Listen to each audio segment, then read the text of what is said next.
I noticed that my husband went away on our daughter's wedding day, so I sold the house and left suddenly. "Where are you? The ceremony is starting," I yelled into the phone, finally getting a hold of my husband, Kevin. "I'm on a family trip in France," he replied, his voice nonchalant. "What about our daughter's wedding?" I asked, my voice laced with disbelief. Kevin simply laughed and hung up the phone. "Family, huh?" I repeated the words to myself, staring at the disconnected phone, my heart sinking. I quickly shifted my mood and reached out to someone else. "I need it done as soon as possible, so please start now," I said assertively. "Yes, I'll leave everything in your hands. Please start immediately." "Certainly," a lively voice responded from the other end. The person was from a civil engineering company that had been close to my family for years. I suppressed a laugh, thinking to myself, "Go ahead, enjoy yourself now. Enjoy your so-called family trip. I think this will be your last pleasure." My name is Catherine. I'm 57 years old, a housewife with 2 children. My husband Kevin is 59. Our marriage was a kind of political arrangement about 32 years ago, a partnership between our companies. But this marriage life is likely to end soon, thanks to Kevin's repeated issues. Not that there were signs of separation from the beginning. At least, I intended to build a great family with Kevin, despite our marriage being primarily for business alignment. Kevin felt the same at the time. That changed after our 2 children were born shortly after the marriage. I gave birth to our first child, Joe, the following year. Our daughter, Ava, was born soon after. I was happy to have children, but parenting was harder than I imagined. At that time, Kevin, still in his early 32s, was under training at his father's company. Perhaps that's why he accumulated a lot of stress. Even when he returned home, he didn't participate in childcare, despite seeing me overwhelmed by the cries of our 2 children. He did nothing. Rather, it seemed he grew indifferent and started spending more time away from home, using work as an excuse. Well, honestly, I have my regrets too. Back then, I was overwhelmed with childcare, but was convinced I could manage it without anyone's help. The one who helped me was my mother. My parents are no longer with us, but I'm deeply grateful for their support during that time. If it hadn't been for the housekeeper my mother arranged, I would have been depressed. But once that period was over, the children were truly adorable. With Kevin often not returning from his parents or his work, parenting became my purpose in life. Growing suspicious of Kevin's constant absences, I once asked him, "Where do you always go?" At the time, Kevin dodged the question with vague answers. But when he didn't join our children's birthdays, I finally asked him. His response was, "You can do whatever you want with your side. I have other things I have to do." I couldn't understand what he was talking about. What could be so important that you'd miss your children's events? I snapped at him that time, and Kevin's reply was, "You know I have a younger sister, right?" "Yes, she's 13 years younger." "Was it Madeline?" "Yes, that's right, Madeline. She's having her coming-of-age ceremony soon, so I need to discuss some things with my parents about it." He was putting his sister ahead of his children, and I couldn't help but say, "Are you kidding?" I was so angry, but as if it were the most natural thing in the world, Kevin told me, "You've been so wrapped up with the kids and ignoring me that you probably didn't realize, but she's been having a tough time too." I was left speechless by his response, yet this kind of incident became more frequent. He has even started to use his sister as an excuse to refuse to come to his own children's events, but would go to her coming-of-age ceremony. He would miss his children's school ceremonies, but make it to Madeline's graduation. Where on earth is home for Kevin, and who is his family? I have thought that many times. And so I celebrated our children's birthdays and attended kindergarten and school ceremonies alone. In the children's commemorative photos, their father's presence faded away. Eventually, they also realized that their father didn't participate in their events. Later, as they faced exams, further studies, and job hunting, they proceeded to make their own decisions without consulting us first. Both of them would first find what they wanted to do, then look for schools that matched their interests, and decide if they could apply. Their consultations with me were merely asking, "I want to go here. What do you think?" I remember my daughter saying as early as middle school, "Because I don't want to burden you." Having clear goals isn't a bad thing. It probably indicates a strong sense of independence. Yet it makes me sad that they've learned not to rely on us as they saw their father has been unreliable. I hardly set a good example myself because I've been a housewife since we got married. I was sometimes involved in his family business, though. My parents also wanted to leave me some kind of asset early on, and my brother was also in favor of that. My parents passed away 10 years ago. They were still in their 70s. The company went into the hands of my brother Robert, and I was given some other assets through the inheritance. Kevin's younger sister Madeline, whom he took care of in every way, was spoiled by her parents and him. She graduated from college and got a job at a subsidiary company through her father's connections, but it seemed she was never really committed to her job. After working for 2 years, she quit, claiming it was time to prepare for marriage. She never liked working in the first place and ended up living a leisurely life at home. Neither her parents nor her brother Kevin said anything about it. They seemed rather pleased with her for not working, as they thought she couldn't work anyway. After that, she actively participated in matchmaking dates, but for some reason they always ended up breaking off. The main reason, it turns out, was mostly because of Kevin's opposition. Whenever Kevin opposed, Madeline would simply accept it, saying, "If you say so." Before I knew it, she was already in her 40s. I heard she's still unmarried and just chilling around, not moving forward with her life. Her parents are now in their 80s. Unlike my parents, who passed away early, they're still physically strong and active, but normally, one would still worry about them. Yet Madeline does nothing and continues to live freely. Since his father is still healthy and remains the president of the company, there's no sign of Kevin taking over as president.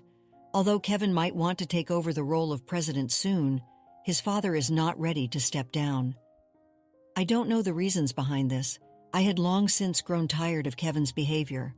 My brother and his wife even suggested that it might be best to break up after our children were independent, and I was thinking of starting a second phase of my life. Fortunately, my parents had transferred a considerable estate to me early on. With that, I could either start something new or take a break for a while. I've been thinking about it for a long time, and I was gathering evidence to be in a favorable position for the divorce.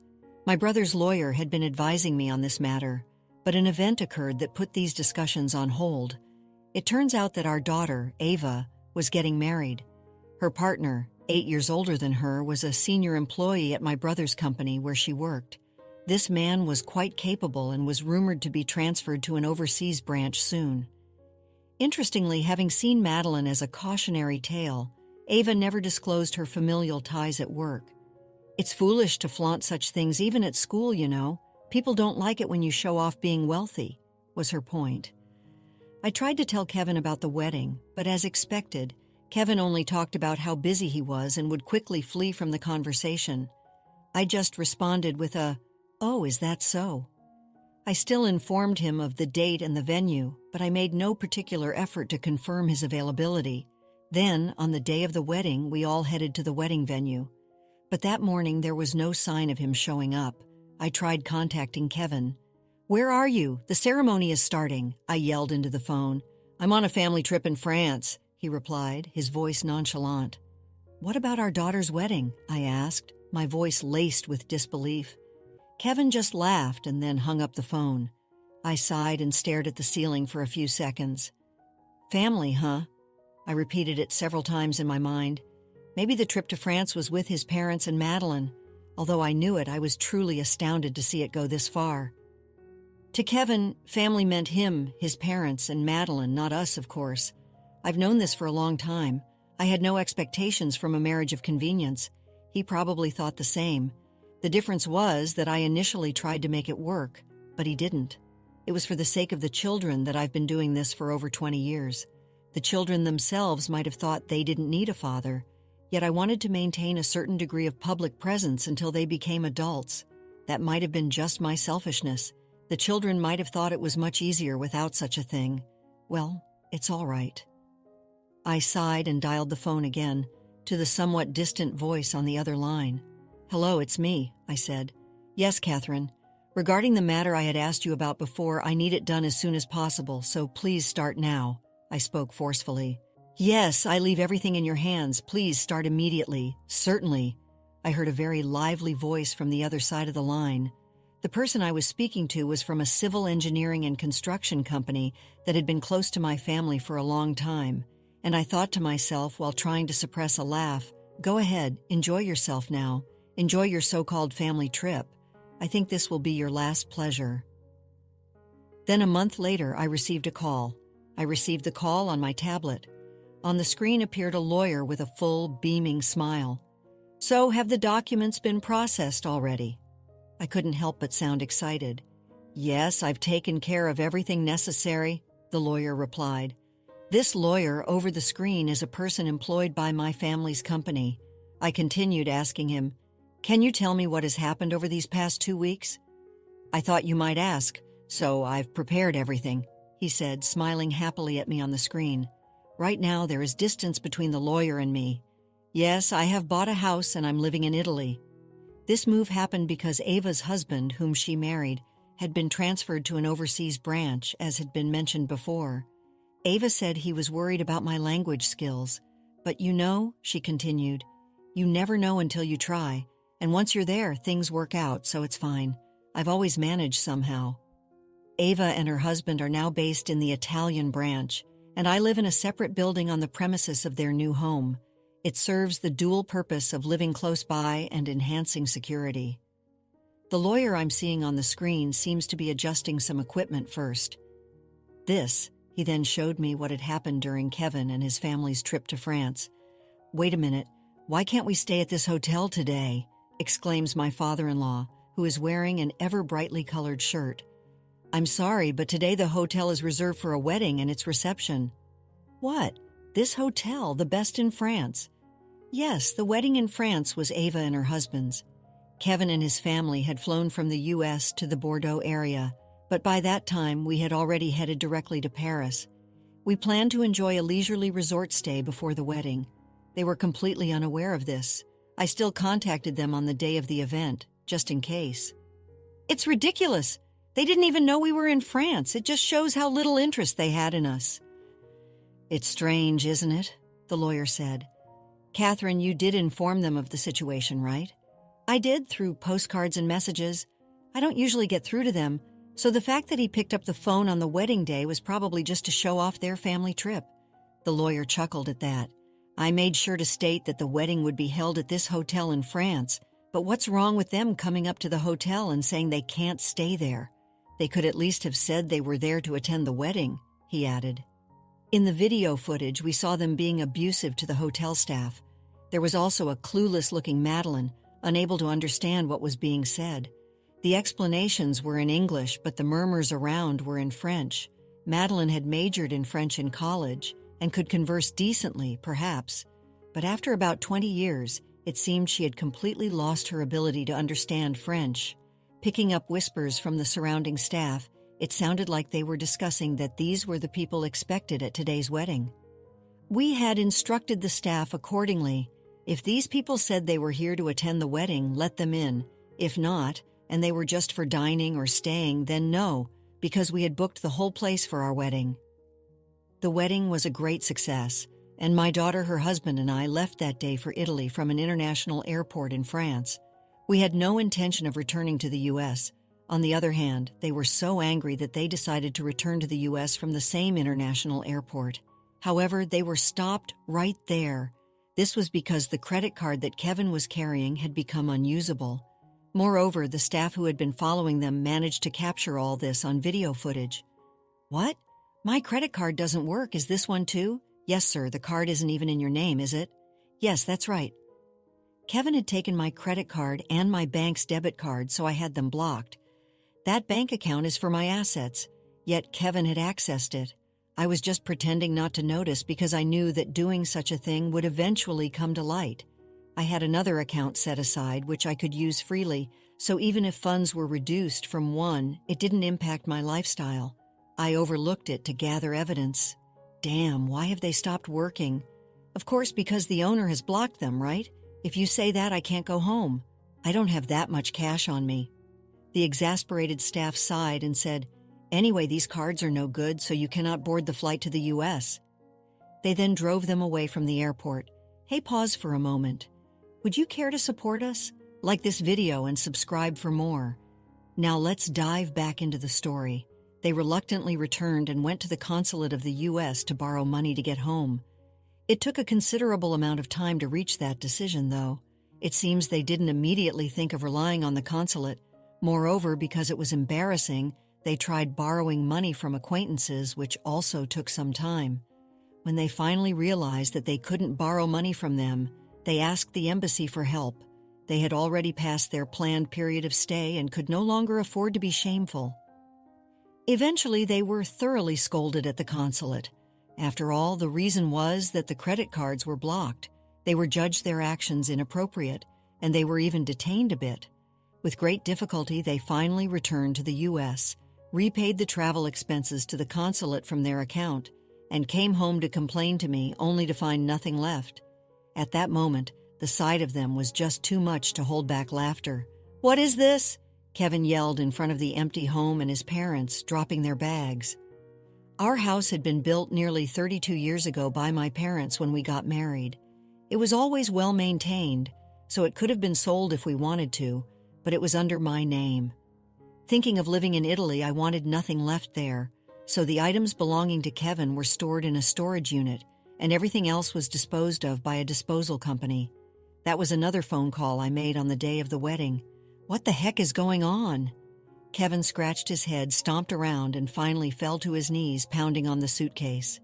I couldn't help but burst into laughter at the sight. Then Ava came over, hearing my laughter. "What happened, Mom? Look at this." "Your father's made a spectacle of himself. He's no longer my dad," I said while pointing to the screen. On the screen in front of the now vacant land with a for sale sign, it was completely cleared. "Ah, that's where our house used to be. Empty now," Ava said with a wry smile. When she became an adolescent, she thought her father, who was always more protective of her aunt than he was of her, was just disgusting. I know she always talked about wanting to cut off the relationship with him quickly. "It's nice to see your daughter is also pleased," so said the lawyer. "Thank you for the fascinating footage, but there's more to it, isn't there?" I asked. "Oh no, that's not all." The lawyer gave a sinister smile. "Next is this." And Kevin was scowling in frustration at something. "What does this mean?" The sound of him slamming the table could be heard. "It means that your wife, Catherine, asked you to file for divorce." "Catherine would never say such a thing. How can you be so sure?" Kevin started to say something, but then seemed to have realized. "That's right, the credit cards. Why on earth did she block the cards?" Kevin muttered, to which the lawyer replied matter-of-factly, "It's obvious, isn't it? Anyone would do the same if they knew a large sum of money was being used from their account without permission. Why were you using Catherine's cards in the first place? Didn't you have your own?" Then Kevin muttered, "Ah," and fell silent. "Or perhaps you didn't have enough money to live on." "We have already looked into that." Honestly, there wasn't much money in Kevin or his parents' accounts at the moment, just a little for business expenses, and he had been spending the rest of my savings. He took my cards under the misguided interpretation that it was family money. I never permitted him to use my cards, so when I say I stopped them, that was all. And as a result of stopping them, we found out quite a lot had been spent. "Spent? No, this is supposed to be our money, right?" "Not at all. What are you talking about? Were you not aware of this?" the lawyer asked, sounding puzzled. "What you were using was Catherine's assets, from before your marriage, from before the marriage." "No, that can't be. Catherine never told me that. She probably didn't feel the need to mention it as long as nothing happened. It was fine, but something did happen, didn't it?"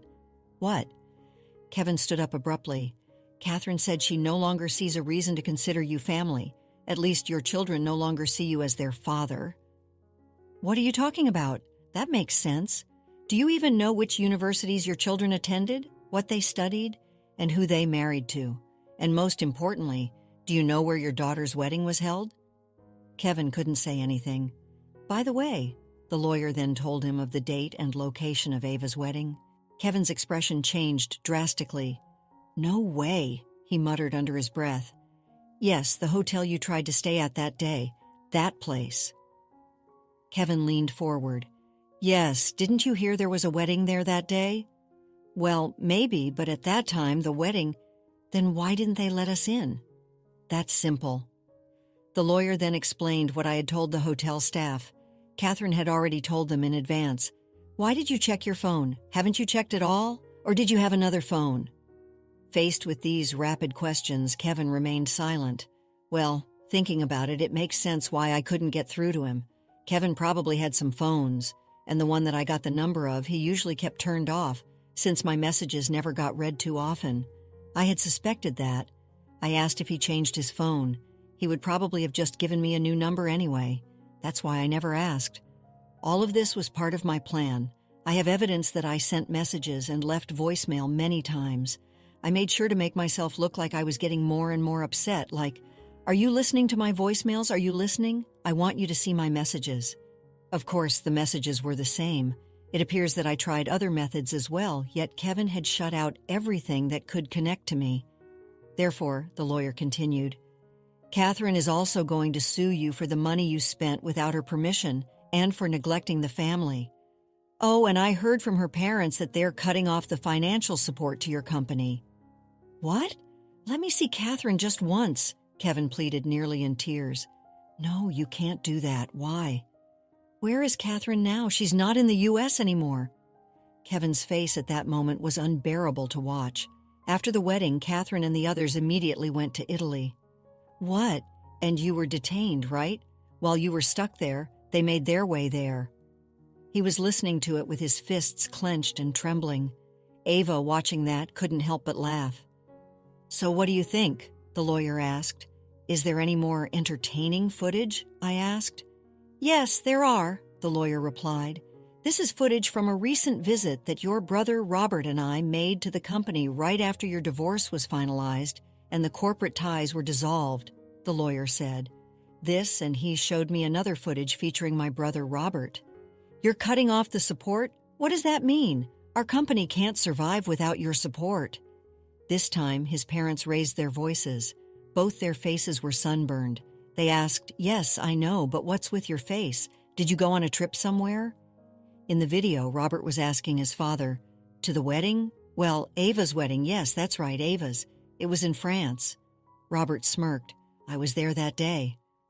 Upon hearing this, the two of them gasped. Of course it was my dear niece's wedding. My wife and I both went to the wedding in Paris. By the way, we knew what you were doing on that day, though. Sweat dripped down their faces. And yet you didn't recall the name just now. How uninterested must you be in those kids? Robert seized the moment to question them further. How can you not remember the name of one of your only two grandchildren? Well, they were never attached to us. Whether they are attached to you or not isn't the issue. Have you ever done anything for them? The two were at a loss for words, but suddenly there was the sound of someone barging into the room. Wow, heavyweight. Amazing. How old is this person? Ava gasped, unable to hide her astonishment. The person who suddenly appeared on the screen was Madeline. Madeline is 42 years old. She's 10 years older than my husband. Oh no, she's a parasite single indeed. That was a modern expression. Thinking about it now, she has been a parasite single for 20 years. What will she do next? I then looked back at the screen. If the support is cut off, what are we supposed to do? What should I do? Madeline, not addressing the lawyer but her parents, pressed for answers. I don't know. Her father could only mumble his words. Well, the divorce has been finalized, and as far as we're concerned, we have no reason to finance you anymore. What? Why did you let the divorce go through? Don't you understand yet? There are many reasons, but the deciding factor is surely the fact that you used my money without my permission. But that was supposed to be marital assets. Robert sighed deeply. Kevin said the same thing. Well, of course, we were concerned about that, which is why we had already given Catherine a lifetime gift of her assets before the marriage. Does that mean you didn't trust us? I have no trust in anyone who has spent his wife's property. Besides, how much and for how long did your son neglect his wife and children? They were at a loss for words. Even I, their uncle, attended their first birthday parties. Of course, Catherine also came to our house. Well, the fact that we stopped talking about such things probably means you weren't considered family a long time ago. Robert seemed to enjoy grilling them at this point. Yes, just as you mistook those three as a different family. Oh, right. Kevin said something on the day of the wedding when he called Catherine. He said he was going to France with his family. Shocked, his father looked up and his mother covered her face. Family? Who was he talking about with that? Robert directed a very pleased smile at them and Madeline. That completely sealed the deal. How did you like it? Thank you, I'm very satisfied. Please proceed with the next steps. There aren't any more procedures to take, though. I exchanged a smile with Ava at the lawyer's remark. Later, the lawyer updated us. Sometimes Robert also got in touch. Their company, unable to receive further funding, was heading toward bankruptcy and ended up being absorbed by my brother's company. Saving the employees was deemed essential. They assisted that company in the first place because they liked what the employees made, not because the former in-laws ran a good business. I hadn't heard much detail from my parents, but Robert explained all that to me. And he had to give up his position as president, and they had to sell some property they owned and move into a rental property. They seemed to be struggling with what to do next. They've aged significantly due to the stress of the situation, and I've heard that health problems have surfaced as they were previously maintained by sheer willpower. Kevin is now making a fuss about having reserved a spot in a nursing home beforehand, as if it's a new idea. It seems financially difficult for them to get into one at this point. Kevin himself managed to secure re-employment at a company owned by his friend. His friend had led him into the company in one way or another given their previous relationship. However, this divorce has made others realize that he is not a trustworthy person. Consequently, although he was initially hired as a full-time employee, his position was downgraded to that of a contract worker. This essentially means that makes one wrong move and he's fired. Though I find it lenient, I hope he keeps working there to repay his debts. As for Madeline, she is in a difficult situation. She is currently living in a rental accommodation with her parents. However, having been a parasite single for 20 years, she really can't do much of anything. Even though their savings are running out, her parents desperately persuade her to find work, leading her to frequent the employment office. However, her job expectations are too high, making it hard for her to secure a job. That's to be expected. She's considering marriage, but of course that's difficult as well. I can only marvel at what she's been doing all these years. Still, our life here in Italy is incredibly bright and refreshing. Living abroad certainly comes with its risks. Joe, who lives in the U.S., calls me worried, but I reassure him each time that I'm fine. When I told him to visit sometime and maybe bring a lovely wife with him, he got shy. As long as we choose a safe area to live, life is generally calm. Learning Italian slowly, getting along with other American families, and thinking about what to do next under the bright sunshine and dry wind make each day enjoyable. There's a right time to divorce. I wouldn't say my 32 years of marriage were all bad, but it's because I let go. Now that I can have a future, from now on, I want to have fun and be active with my daughter and her husband. Let's conclude the story shortly. The years that followed were a whirlwind of new beginnings. Ava thrived in her new life in Italy, her career flourishing alongside her marriage. Joe, after a brief period of uncertainty, found his path, eventually settling down with a kind and supportive woman. I, meanwhile, reveled in my newfound independence. I traveled, learned new things, and discovered passions I never knew I had. Kevin, despite his initial struggles, eventually found a semblance of stability. He never truly understood the depth of his actions, but the consequences of his choices were undeniable. His relationship with his parents and sister remained strained, a constant reminder of the family he had abandoned.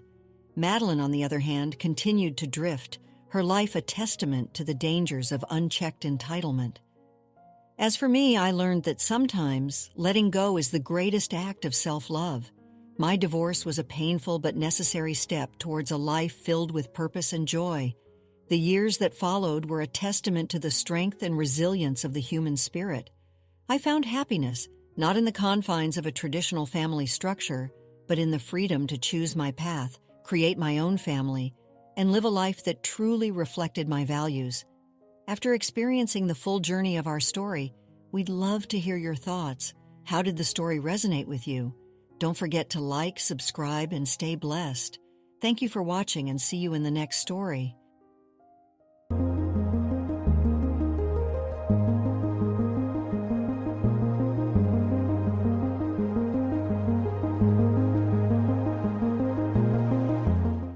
All right, everyone's presentations are done. Nick, the manager, said as he tried to move the discussion forward. "Excuse me, I haven't. I recently found out something." Nick interrupted me and began to speak. "There's apparently someone in this department who didn't graduate high school and is just a part-timer." "Meetings should be for employees only." "Absolutely right." His lackey, Mike, of course, agreed with Nick. "I'm leaving." After leaving the meeting room, I started to shut down my computer. I noticed that an email had arrived, not in my personal inbox, but in the company's shared email. Thinking, there's no point in speaking up, no one will listen, I went home quietly. The next day, I heard a commotion from Nick's desk. He was staring at his computer screen, his face pale. "Nick, is something wrong?" Mike looked at the screen with him. And he turned even paler than Nick. Why is he so angry? Knowing the reason for Mike's distress, I thought to myself, serves them right. My name is Adam. My mother passed away when I was in the 9th grade, and I was raised by my father. Well, you could hardly call it being raised. After my mother passed, my father changed. He drowned his sorrows in alcohol, and though he still went to work, he squandered our living expenses on horse racing. Because of that, I had to start working part-time as soon as I entered high school. Every month, I went to the convenience store with bills in hand that couldn't be auto-deducted from my father's account. Even though I endured it because I didn't want to be alone, I reached my limit in my second year of high school and dropped out. I found a live-in job at a distant inn. Thank you for everything." The day I left home, my father, still staring at the TV, spoke. "Take care." That was our last conversation. Back then, 18 wasn't the age of majority, so I needed my father's permission to work, and I couldn't hide my place of employment. Yet, my father never visited me even once. I kept working just to survive, and before I knew it, I was 42. Years of hard work paid off, and I was transferred to the headquarters. I was thrilled to be recognized by the company, as I thought I'd be working in the field until retirement due to my lack of formal education. Listen up. Our work can change the future of our employees. Don't drag us down. On my first day after the transfer, Nick, dressed in an expensive suit, spoke sternly. There was a reason for this. Our inn was located in a prominent tourist destination, known so well that everyone in the state could sing its commercial jingle. At its peak, we had 5 locations within the state. But that was long ago. Due to financial difficulties and aging facilities, only the place where I had worked for many years and the original establishment remained. I was prepared to lose my job anytime, but now there was a glimmer of hope. With the rise of social media, the tourist area where the inn was located started gaining attention again. Depending on how hard the sales department, where I was transferred, worked, we could either thrive or be forced to give up this prime location to the new hotel chains continuously popping up. For Nick, who had switched careers from another industry to strengthen our sales, this was a battle he couldn't afford to lose. I understood why he had to be strict. "I will do my best." Nick sneered at my enthusiastic declaration. "Did you not hear what I said?" "I'm sorry." I thought I was listening carefully. Out of habit from years of customer service, I apologized reflexively, though I had no idea what had offended him. Someone was watching me with a smirk. In this department, there are those who are expected to excel and those who have been shoved here because they have nowhere else to go. You are the latter. It was Mike, the section chief. He's 7 years younger, at 35. But he was called to headquarters much earlier than I was and had been moving around within the headquarters ever since. I'm not jealous, but I can't accept that he's my boss. Graduating from a prestigious university, he has an unusually high pride and caused many problems as a newbie, making things very difficult for me when I was the front desk leader. When I found out Mike was transferred to the sales department a month before me, I was disheartened. Mike is right. With just a middle school diploma, there's not much you can do. Don't even think about achieving results. As if I didn't exist, Nick remarked, "I'm thirsty."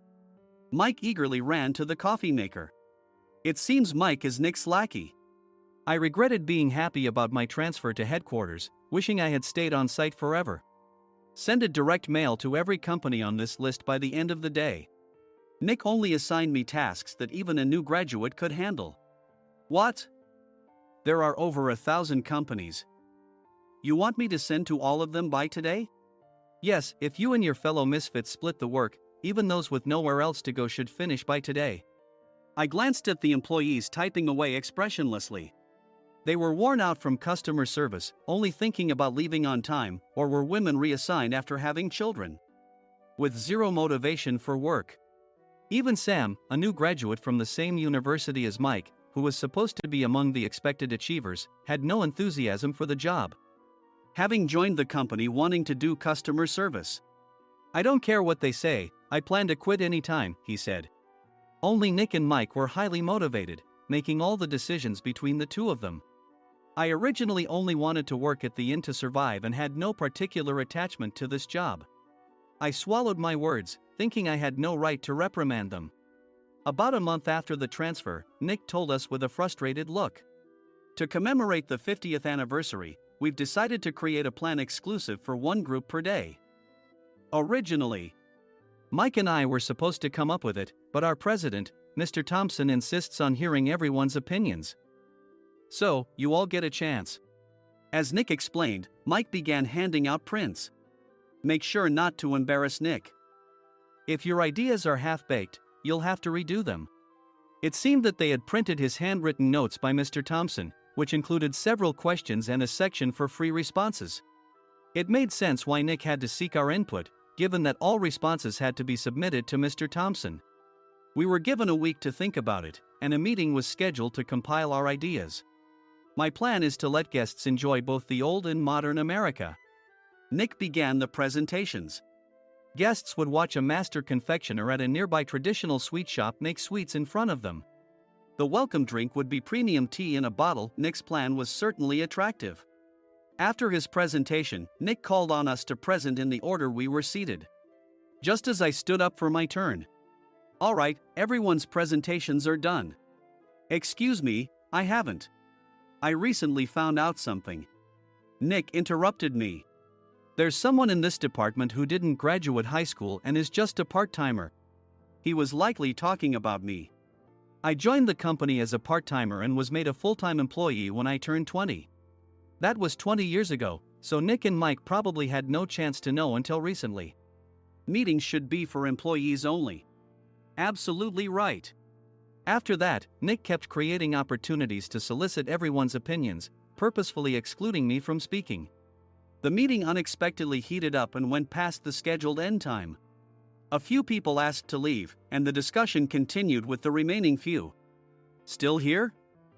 Normally, you'd leave in that situation. Though I had no attachment to the job initially, hearing kind words from customers made me want to make them happier. For someone like me, with nowhere to go, the inn was my home and customer service was my life. I felt pathetic about my current self. I'm leaving. I left the conference room and started shutting down my computer. I noticed an email had arrived, not in my personal inbox, but in the company's shared email. Thinking no one would listen to what I had to say anyway, I quietly went home. The next day, while preparing the DM as instructed, I heard a commotion from Nick's desk. In his haste to stand up, he hit his knee on the desk. He stared at his computer screen, his face pale. Nick! What's wrong? Mike, thinking he should be the first to rush over, approached Nick while still wearing his coat. He peered at the screen with Nick. And he turned even paler than Nick. Why is he so angry? Who is responsible for this company? Nick, more irritated than ever, asked, and Mike answered without checking. Probably Sam. Sam wasn't there because he was attending a morning training session for new hires. Nick gave up on getting angry and returned his gaze to the screen. They were looking at an email that arrived right after the end of the working day yesterday. Apparently, no one, including me, had checked it before leaving. The email was from a large company that used us for their annual employee trips. The president and executives of that company also frequently used our services personally. President of the company, Mr. Mason himself had declared that neither he nor his company would ever use our services again. Well, some companies cancel their employee trips or stop using our services due to financial struggles. Let's just move on. Mike kept wiping the sweat from his forehead with a handkerchief. Knowing why Mike was so agitated, I quietly watched their interaction. Do you know how much revenue we get from that company? We can find other guests to fill the rooms, but we'll lose the banquet costs, gift shop revenue, rental car fees, and more. Moreover, the gifts were supposed to be prepared by the traditional confectionery shop involved in Nick's proposed plan. If it's known that we incurred such a huge loss at this critical time, Nick's position in the company would be jeopardized. Nick took a deep breath, seemingly trying to calm himself. All right, Mike. Go to New York right now and apologize to Mr. Mason. What? You're coming with me, right? I have urgent work to do. I trust you, which is why I'm entrusting this to you. Please. Mike, believing Nick's sincerity, agreed with a determined look on his face, saying, yes. That's Nick for you. Even if Mike went to apologize, Nick would shift all the blame onto him if the client didn't change their mind. Well, it was Mike's fault to begin with, so it served him right. About 3 hours later, Sam answered a call from somewhere and repeatedly apologized, saying, I'm very sorry. Everyone watched to see what was happening. After ending the call, he informed Nick with a weary tone. When Mike arrived at the client's company, he only made things worse, further infuriating Mr. Mason. He was demanding, get his boss here immediately. It was no wonder Sam was exhausted, dealing with such a call right after returning from training. What is that idiot doing? All right, Adam, you're coming with me. If sacrificing Mike didn't work, then I must be next. Normally, I'd want to refuse at all costs, but I saw an opportunity in this situation. If I can be of assistance, I'd be happy to join you. I immediately followed Nick, and we flew to New York. When we introduced ourselves at the reception, it became clear how serious the situation was, as the receptionist personally escorted us to the president's office. Angry voices leaked through the door, making both Nick and me uneasy. Excuse me. I'm Nick, the supervisor. I understand my subordinate has caused you trouble, and I deeply apologize. Nick, with his experience in the corporate world, knew enough to offer an apology before excuses. However, his customer service skills left much to be desired. I sighed as I saw Mike trembling like a small dog in the corner of the room. What kind of training are you giving your subordinates? Mr. Mason glared at Nick with a red face. The intensity of his gaze made even Nick take a step back. Regrettably, I joined this company only 2 years ago and was unaware of Mike's issues. I should have identified his shortcomings sooner. Indeed. I should have realized sooner. No sensible person would come to apologize and then give a lengthy presentation on the drawbacks of not using their in. Nick froze, his mouth slightly open. Suspecting the worst, I picked up the documents that had fallen to the floor. It seemed Mike hastily prepared these documents on the plane, listing the disadvantages. Disadvantage 1: if you change the venue for the company trip, employees might suspect it's for cost-cutting reasons, leading to a negative impression. Reading it aloud half-jokingly, Nick snatched the papers from my hand and checked the contents with a furious expression. Among the stack of documents was a receipt from a nearby convenience store's copy machine. I felt a pang of dread, hoping he hadn't shown the receipt as well. What do you think he said when I asked what kind of nerve he had to do this? I'm very sorry. Faced with the dire situation, Nick must have thought there was nothing left to do but apologize. In a voice smaller than I'd ever heard from him, he uttered words of apology. He said, I'm a Harvard graduate. I don't believe I said anything wrong. Mike! What have you done? Forgetting his plan to pin the blame on Mike, Nick yelled loudly, even in front of Mr. Mason. I didn't do anything wrong. You're still saying that? Look at him. Mike pointed at me with a shaking hand. I was assigned to headquarters in my 20s and now I'm a section chief. This guy only made it to headquarters at 42. Everything I've done proves I was right. So why are we losing the contract? Having said his piece, Mike collapsed to the floor. Of course. You were sent there because you had nowhere else to go. Mike never expected to hear such words from someone he looked down upon. He lunged at me, and Nick hurriedly stepped in to stop him. Mr. Thompson told me Mike is a quick thinker, and to take good care of him. There's no way he was pushed aside. Don't make things worse here. He didn't say quick thinker, he said only quick-witted, didn't he? I don't remember that part. I recalled the many troubles Mike caused when he was a newbie. When Mike was on the front line, his pride was so high that he never apologized to customers. Customer service, especially in our job, doesn't work alone. It brings both good and bad situations. If the front staff or housekeepers made mistakes, or the cleaning company didn't properly clean a room, one had to apologize to the customers regardless of personal fault. Mike, in such situations, would never apologize, insisting he wasn't at fault. This often angered customers, and as the front desk leader, I frequently had to apologize on his behalf. He caused complaints and disrupted operations, which is why he was quickly moved to headquarters. In departments where he didn't interact directly with customers, his quick thinking was beneficial and things went well. But it seemed his flaws were starting to show.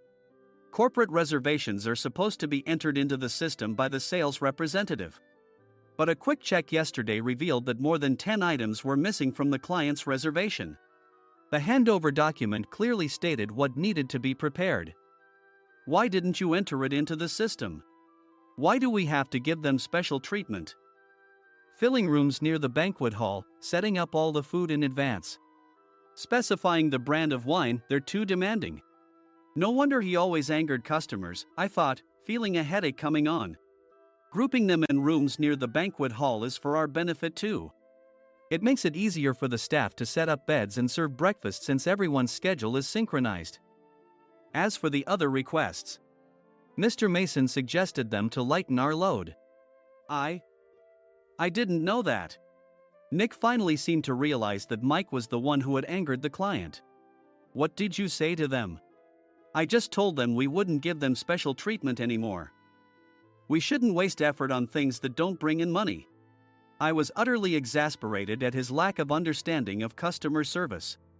Of course, we shouldn't comply with unreasonable demands. But carrying over successful practices from past stays makes customers feel remembered and enhances their experience. Good memories encourage repeat visits. That's part of our job. I looked down at Mike, who was sitting on the floor. In our job, nothing is a waste. Mr. Thompson likely moved you to the sales department, hoping you'd finally understand this. How do you think he feels now that you failed to meet his expectations? Mike, tears in his eyes, fled the president's office. I was amazed he still hadn't apologized. You have it tough, Adam. It's okay, we're all employees of the same company. I deeply apologize for this disrespectful incident. Especially after all the care you've shown us. If it weren't for you, Adam, I really would have stopped staying here. When I heard you were moving to the sales department, I was willing to reconsider if you handled it. Seeing us talk so amicably, Nick's face contorted. Do you two know each other? Adam's service is excellent. I always requested him specifically. Normally, we don't accept specific staff requests, but we made an exception for Mr. Mason, adjusting my shifts accordingly. He had personally stayed at our hotel just before my transfer, and during casual conversation, I mentioned, I'm moving to the sales department soon. If I hadn't told him then, things could have been much worse. Please continue to take care of us. I look forward to it. On the return flight, Nick awkwardly offered me a can of beer. It's still working hours. Of course, I had no intention of forgiving him for a single beer. Nick might try to pin everything on Mike and avoid any consequences. While pondering this, a startling fact came to light. Nick, the tea bottles for the plan have arrived. I handed Nick a bottle labeled with our inn's name. They look good. What are you talking about? These are plastic bottles. I had assumed we would use the trendy, high-end bottling tea. But what arrived were ordinary plastic bottles of tea with customized labels. The only unique aspect was the label, which had the inn's name, making it look customized. Upon further investigation, I discovered that a substantial amount of money was set to be paid to the tea company. It was priced like bottling tea. Does this plastic bottle really cost $100 each? The tea inside is specially blended for us. The extra cost is for that. Wouldn't it be better to use another tea company? Or is there a specific reason we must use this one? As Nick continued to make excuses, I showed him a printed email. I informed the tea company's president, Mr. Mitchell, that we discovered irregular payments and he confessed. He said you two were high school classmates and planned to split the extra money. That idiot. Why did he confess? That's not important. You should worry about yourself, this could turn into a police matter. Opening the bottle cap, I suggested. How about calming down with this tea? It supposedly has a relaxing effect. Nick drank the tea frantically. In the following days, decisions were made about their fates. Mike was reassigned to the General Affairs Department, with no chance of transfer or promotion, as per Mr. Thompson's orders. As for Nick, since the payment to the tea company hadn't yet been made, he narrowly avoided legal trouble.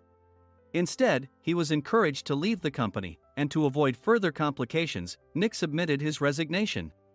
Rumor has it that connections between HR departments have made it difficult for him to find new employment. Even though it was good to have those two gone, something unexpected happened in the sales department. Everyone became motivated and united in refining the 50th anniversary plan. In the end, my plan was adopted. We collaborated with the Tourist Information Center to provide personalized guides. The plan, tailored to the number of guests, was truly special for the 50th anniversary. Hey, is Adam's family coming to stay? I immediately booked that special plan for my family. Sam noticed it on the reservation list and quickly picked up on it. Yes, I'm inviting my father. That's great. I might invite my parents too. I lacked the courage to face my father just as Adam. But here, with the confidence Mr. Mason praised, I felt ready. The 50th anniversary plan was a perfect opportunity to reconnect with my father. I hoped to bring back the days when we could laugh together as we once did.